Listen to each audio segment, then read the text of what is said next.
Ini adalah kisah pertemuan pertama kedua orang tua Gus Dur, yakni Kiai Haji Wahid Hasyim dengan Ibu Solehah.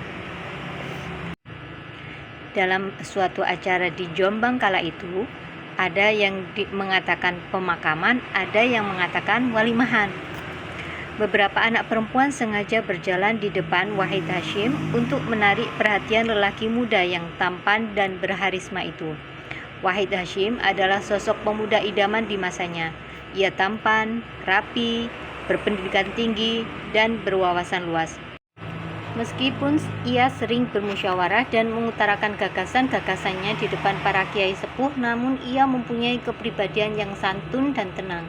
Tak heran banyak kiai yang sering melamarnya untuk dijadikan menantu. Namun ia selalu menolaknya dengan cara yang baik dan halus. "Kamu ndak kasihan sama mereka?" tanya sang ibu sambil menunjuk dengan matanya beberapa orang gadis yang memang sengaja hilir mudik di depan Wahid Hasyim. Tampak seorang gadis sedang berjalan di depan Wahid Hasyim sambil meliriknya. Pria muda itu menatap si gadis yang dimaksud oleh ibunya. Tubuhnya berbalut kebaya putih dengan kain batik coklat rapi.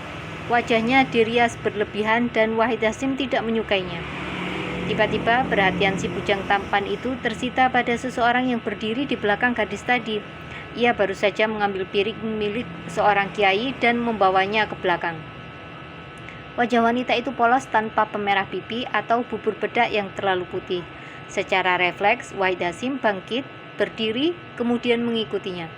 Wanita itu tidak berpakaian terlalu mewah, hanya kebaya putih dengan kain abu-abu bercorak. Ia terlihat tegap dan mandiri. Di belakang rumah di dekat pompa air, wanita itu dengan cekatan membantu tuan rumah mencuci piring. Sebuah ember dan dingklik kecil berada di dekatnya.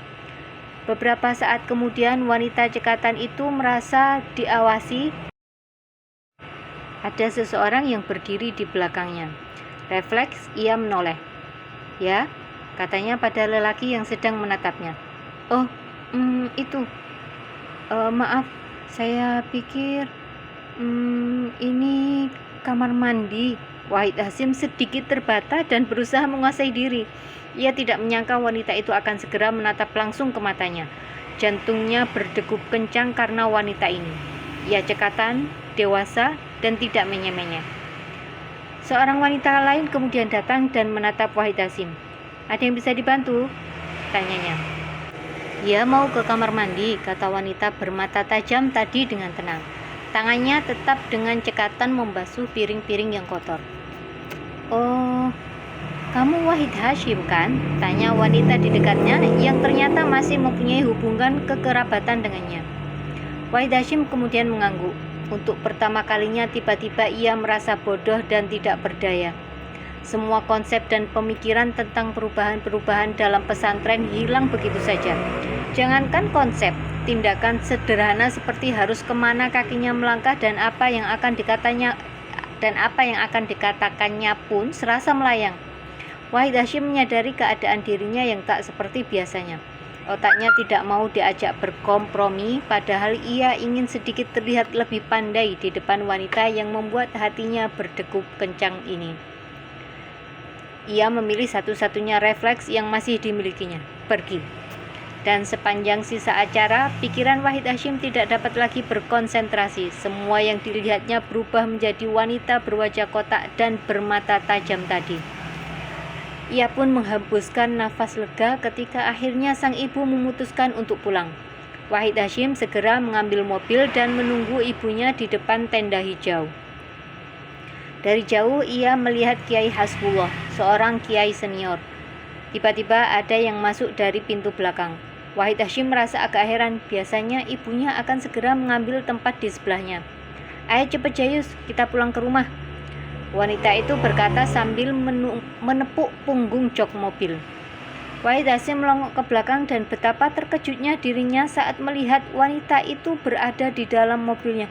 "Oh!" Wajah wanita itu berubah pucat. "Maaf." Tangannya segera meraih tombol pintu dan ia berlari keluar.